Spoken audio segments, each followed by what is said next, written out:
Good morning, everyone. Myself, Dr. Jyoti Gangwal, Assistant Professor, Shari Rachna Department, Anatomy, Jyoti Vidyapith, Women's University, Jaipur. In our previous video, we will talk about the general introduction and external features of the pancreas. Have a short look.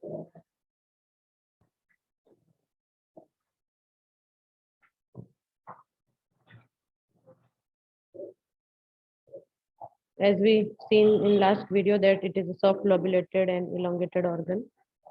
It has mixed gland, which is partially endocrine and partially exocrine. The exocrine part secretes the digestive pancreatic juice, and the endocrine part secretes the hormones.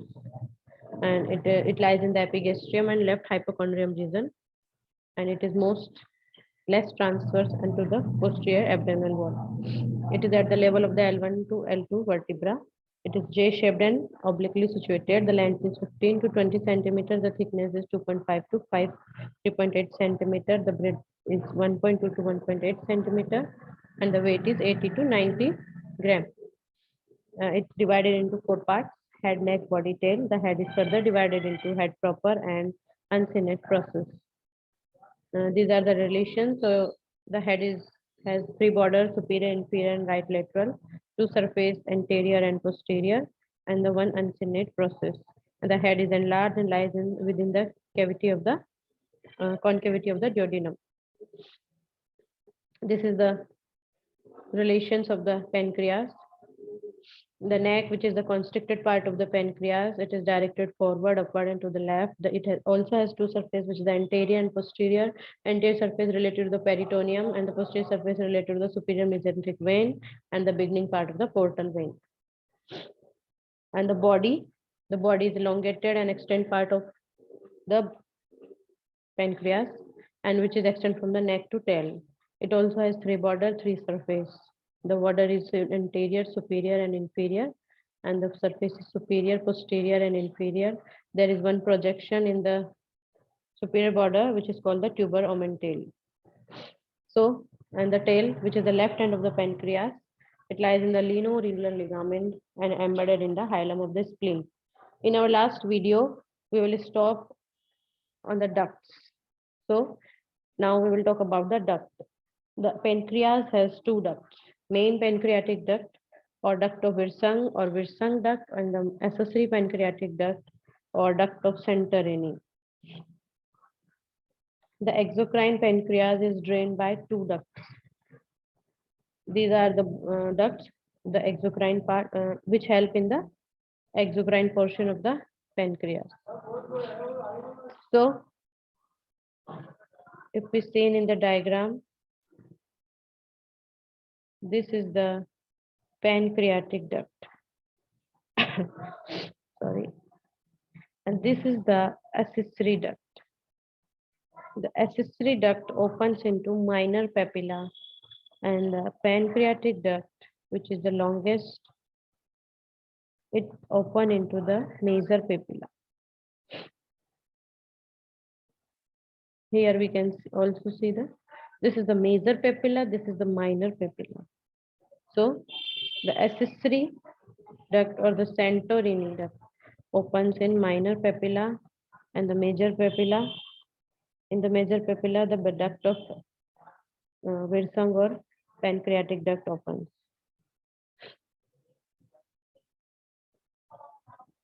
Let's look. The pancreatic duct opens through the major papilla. The accessory pancreatic duct or duct of Santorini opens through the minor duodenal papilla. In this diagram, we clearly see this is the main pancreatic duct or Wirsung. This is the accessory pancreatic duct or duct of Santorini.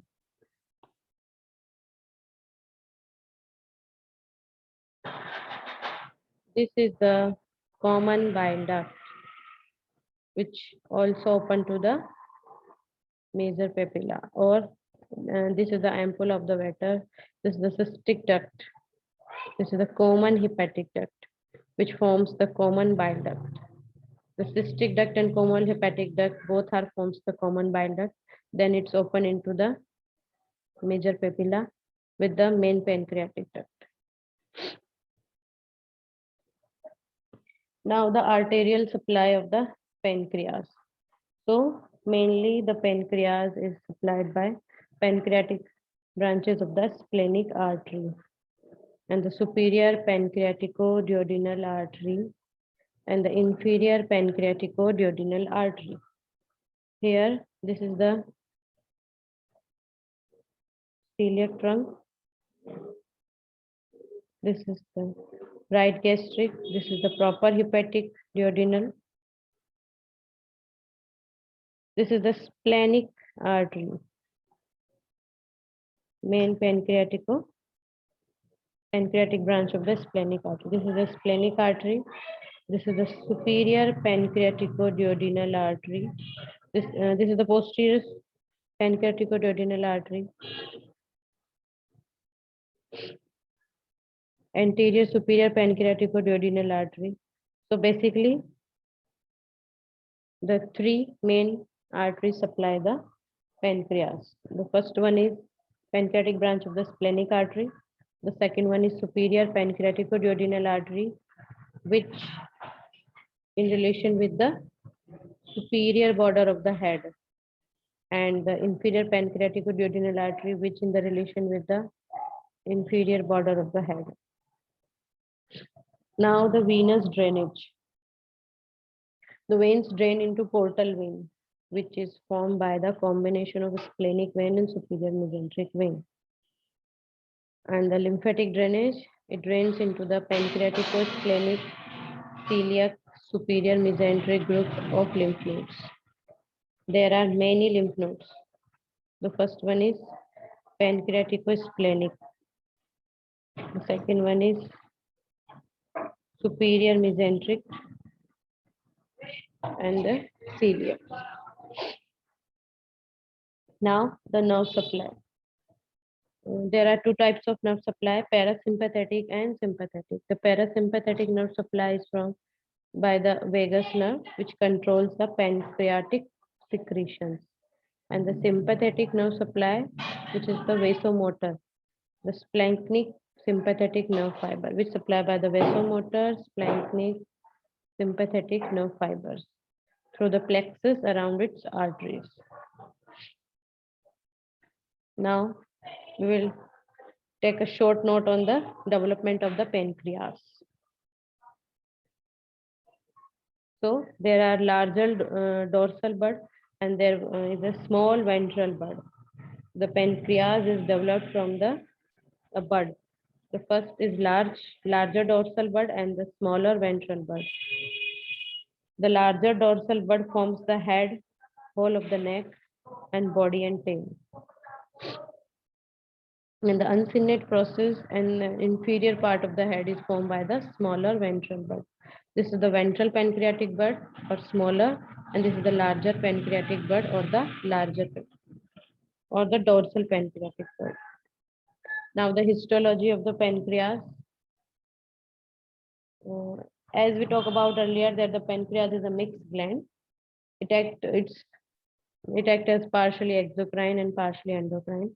The exocrine part is serous, compound, tubulo-alveolar in nature, and the endocrine part is also called isolate of Langerhans. In exocrine part, cells of intercalated duct are present, which is watery and bicarbonated rich. And the acinar cells, in which numerous enzymes present, trypsinogen, chymotrypsinogen, amylase, and lipase present. Endocrine part, isolate of Langerhans. There is three types of cells, alpha, beta, and delta. The alpha cells found 20%, the beta cells found 70%. In Ayurveda, we can correlate pancreas to the Agni Ashe. So basically, Acharya Sharandhar told in its text Sharandhar Samhita Purva Khanda. The quotation is Shleshma Shaya Shad Ursi Tasmad Ashayas Tuadhar ऊर्ध्वम अग्नाशयो नाभे वाम भागे व्यवस्थित. It means श्लेष्माशय और उर के तथा आमाशय के बीच में, आमाशय के नीचे जो स्थित होता है. श्लेष्माशय यानी लंग्स से कोरिलेट कर सकते हैं. स्याद उर्सी जो उर में होता है. तस्माद आशय, आशय मीन्स स्टमक के नीचे जो स्थित होता है. श्लेष्माशय उर और आशय में जो स्थित होता है तथा आमाशय के नीचे स्थित होता है. ऊर्ध्वम अग्नाशयो नाभे, नाभि के ऊर्ध्व भाग में जो होता है और वाम भाग में स्थित होता है उसे अग्नाशय कहा जाता है. जैसे कि मॉडर्न में भी बताया गया है कि ये पोस्टीरियरली होता है, ट्रांसवर्स एंड मोर पोस्टीरियरली होता है. Now the clinical aspect. Diabetes mellitus, digestive disturbances, pancreatitis, carcinoma, annular pancreas, and pancreatic cyst. So, diabetes mellitus, deficiency of insulin, digestive disturbances, deficiency of pancreatic enzymes, inflammation of the pancreas is pancreatitis, carcinoma is the cancer of the pancreas, annular pancreas is the deformity, developmental deformity. So the carcinoma of the pancreas, the carcinoma is common in the head of the pancreas. Persistent obstructive jaundice. The carcinoma of the pancreas causes the persistent obstructive jaundice, ascites, and the pyloric obstruction. In developmental anomalies, there are an annular pancreas, inversion of the pancreatic duct, accessory pancreatic tissue. An annular pancreas is encircle the second part of the duodenum, and annular pancreas may be the causes of duodenal obstruction because it is annular in shape. The inversion of the pancreatic duct. In this condition, the accessory duct is larger than the main duct, and the main drainage of the pancreas is through the minor duodenal papilla. In the end of the video, I will show the major and minor duodenal papilla again. So we will understand about the condition, the inversion of the pancreatic duct. In this condition, as the accessory duct, which is a short duct, but it is larger in size and act as a main duct. And the main drainage of the pancreas is through the minor duodenal papilla. The accessory pancreatic tissue means extra ducts may be present at various sites. These include the wall of the duodenum, the jejunum, and the ileum, or the Meckel's diverticulum. Thank you. This condition, the inversion of the pancreatic duct,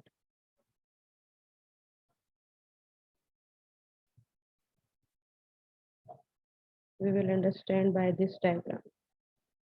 In this condition, this is accessory pancreatic duct is large, and the main pancreatic duct is short. So the accessory is already open into minor duodenal papilla, and the main pancreatic duct is open into major duodenal papilla. So the drainage of this common bile duct is drainage is here, there, minor duodenal papilla. The drainage site is minor duodenal papilla when the accessory duct is large, and because it acts as a main duct. I hope you will understand the second part of the anatomy of the pancreas. Thank you so much.